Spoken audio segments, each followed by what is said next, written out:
What's good, YouTube? It's your boy Prowinston here.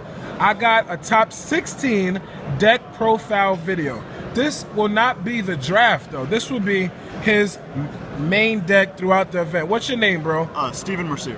And how long you been playing Yu-Gi-Oh? 2008. Jesus Christ, that's over some years now. And what made you come to Atlanta to play? It's pretty nearby and I love going to big events. All right, is this your first top? This is my first YCS top, yes. And you have countless regional top. I got a few. I understand, no problem. What made you play Bujinns? I really felt like Bujinns were really controlling, and with all the meta the way it is, I felt it was a good call for it. It just answered a lot of things that they would do. So it was a safe pick too. Your Bujinn deck was probably one of the best Bujinn decks out because of certain card choices. But my question is, you think when Konami released this deck, they was thinking about you? No, I actually think they had a different thought process in mind, especially with the new set. But I kind of veered away from the explosive plays it had and went really into just a control deck. After this video is done, your deck will be the deck to beat. And I'm saying that because you beat a lot of good players. Without no further ado, let's get with the monsters. All right, so first off, I run 3 Yamato. It's the core of the deck. Yeah, it gets everything going every turn. You add into your hand and you're discarding, so you're potentially getting a plus from your hand and you're also getting advantage from what you're discarding. I understand, yes. I run 2 Mikazuchi. Mikazuchi is really important to the deck. A lot of people I've seen have cut him to 1, but that is... No, please do not cut him to 1. He's extremely important. Whenever any Beast Warrior Bujinn you control dies, you can special summon him from your hand. So if you have Cranes and Hares, you can still have him being live with him. Besides that, he is a Beast Warrior, so you can summon and trigger all of your grave effects with him. I also won 1 of the new Bujinn. He's alright. He was probably the weakest link in the deck, but if you do read the featured match in top 32, you will see that he did get me my victory in my first game. What he does is if your Bujinn is banished, you can special summon it, either from your grave or field. So in this case, I just summoned a Mikazuchi and he bottomless. If I didn't have anything to protect it or I didn't want to use my hair, I'd let it go and special summon him. I still have my Beast Warrior, I can still make my Exceeds. Pretty much he lost a bottomless for a card in my hand. Okay. 3 Crane, damage calculation allows you to double your monster's attack. 2 Turtle, while it's in your grave, you can banish it to if one of your Bujinn Beast Warriors is targeted.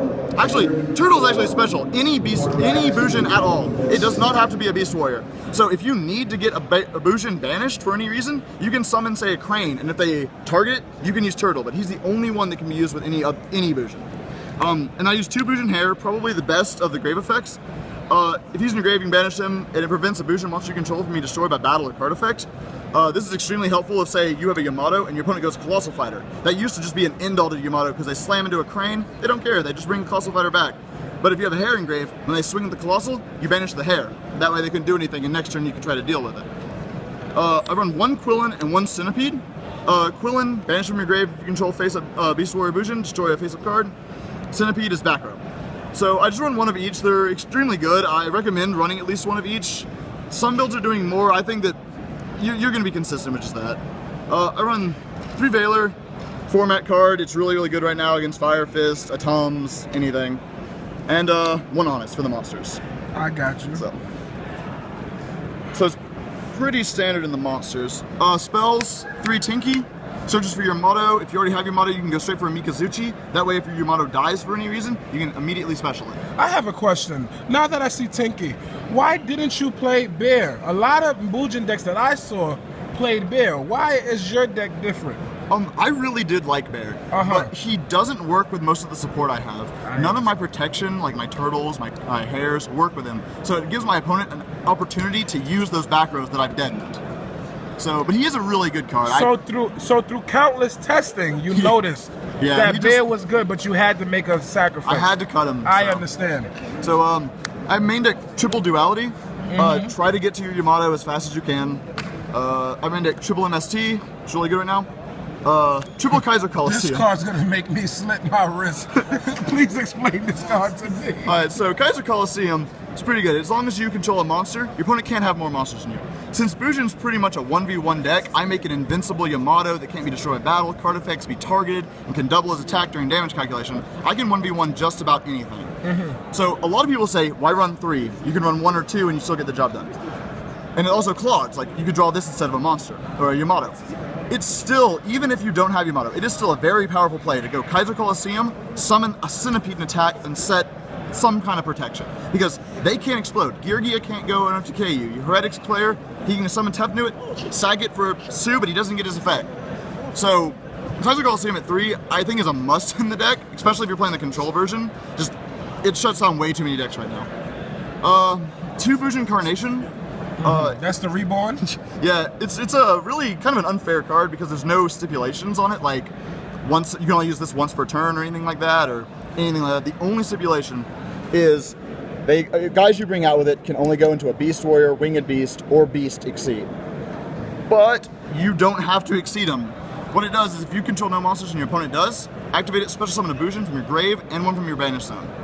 So if you don't want to exceed, you can just special summon, say, a Yamato from your grave, Hair from banish, maybe summon a monster and exceed them, and keep the Yamato. He's not going to go away at the end phase or anything. So it's very good. I run it at 2 also because Mikazuchi can search for Bujinn spells and traps. So it's really convenient. One thing a lot of people don't know is that you can Mikazuchi during your opponent's turn.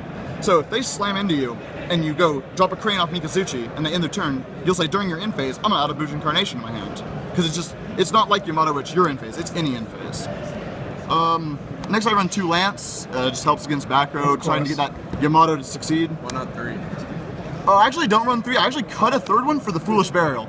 I decided to run Foolish because in some situations it accomplishes the same goal. My opponent has a bunch of back row, and I need to summon a Yamato. So I can Foolish for a Hair and summon, that way if they bottomless or anything, I can just go Hair Protection. So it was a Lance, but also I decided to cut it for the Foolish because I can go aggressive with it. Summon Yamato, he has a Colossal Fighter. Foolish Burial at Quillen. Use Quillen effect, destroy face-up Colossal Fighter. This way it's not coming back. And then I run 1 Book of Moon. I understand. Now this is probably the MVP of the main deck that really won me countless games today, is I don't main deck any of the traps from Bujinn. They have some really good traps. The Bujinn Sword is one of my favorite cards, and I playtested with it a lot. But I feel like in the new Bujinns with Hairs, you can, and Kaiser Coliseums and everything, you can control so much that just shutting off your opponent even more solidifies your game state and just allows you to win. So that's it for the main, it's 40. So, do the extra really quick. I do triple Susanoo. A lot of people have said, why do you run 3? You could run 2, you could run 1. Or not 1, you could run 2. But the thing is, 1 gets warninged, 1 gets dealt with. This card, it wins you games. Like, if you resolve it and start getting it off, you win. I've never lost a game this entire Swiss, or in top 32, where I got him off and resolved the effect. So what he does, detach material, you can send a Bujinn from your deck to either your hand or your graveyard. So you can trigger your quilt, you can get your turtles engraved, your hairs engraved, you can add Yamato to your hand, you can add Crane to hand. It's an extremely good card. I run 1 Kageksuchi. It just protects Beast Warrior monsters and allows me to make plays without worrying about back row if I don't have Decree. I run 1 Tsukuyomi. I never used it this tournament, but in testing, it was pretty good late game. You just made it, and when they deal with it, you got your Yamatos back anyways. And if you have, say, like 2 turtles and a hair in hand, you can ditch it all to draw 2. So it's pretty good. I run 1 Excision Knight. He was really good. I only pulled him out twice. That card is just nuts. Yeah. I pulled him out twice, and both times I won. Both times were I would flip a Decree to shut off, say, Light Imprisoning Mirrors, go into an Excision, they have a D-Fissures and everything. I just wipe their board. They couldn't respond or anything because of Decree. I run 1 of the Silent Horrors. The only time I used him this weekend was to bait a warning, but he's still a very good staple 4 rank exceed. Besides that, Cowboy, Concealer Omega, the Pallades, no, not Pallades, Polydynamo, Abyss Dweller, a Direwolf, Crazy Box, a Black Ship, and King Tiger. The only real significant point, these are all pretty staple, but the King Tiger not only gets you your Tinky, but in your Harpy matchup, Bujinn has a really hard time dealing with Phantasmal Dragon. So if you can go into a King Tiger and shut its effect off, it'll allow you to actually get rid of it. So that's it for the extra. The side deck. The side deck was really important this weekend. Almost every card in it really was put in work and was worth running. There's only a little bit of changes I made. 2 Maxis, they were pretty good against Heretic and Geargia if you were going second, but if I was going first, I'd rather just Kaiser Coliseum them and try to prevent them from summoning instead of reacting to the summon. I ran 2 DD Crow. He was really good in testing, especially against like 3.5 axis, because they go Spirit, you DD Crow the Leopard, and they're done. So, besides that, it's also really good against the Heretic Ruler if they have a Dragon Engrave. They try to use the E-Dragon effect to chain DD Crow. Pretty good card. Triple Prohibition. Never used it, never sided it, just needed 3 more cards. MVP of the spell lineup. There it goes. 2 Sword of Concealing Light. Your name is gonna go down in history for this. What I've heard so much beef, as most people will call it, over this card. What made you play this card? The mirror match. The mirror match made me play this card. At my locals, we have a player who's really good. He plays Fire Fist, and he really hated my Bujinn deck. And so he would side these in against me, and I couldn't do anything when this card resolves. When it resolves, everything I have goes face down, and it doesn't target. I cannot turtle, I cannot hair, I cannot use my cranes because they're not face up, no honests, no anything. So when I'm in the mirror match, if he's already set up, I'm in a bad position. But if I shut everything off and summon my Yamato, I'm golden. I can get right back in, start generating my advantage, and win.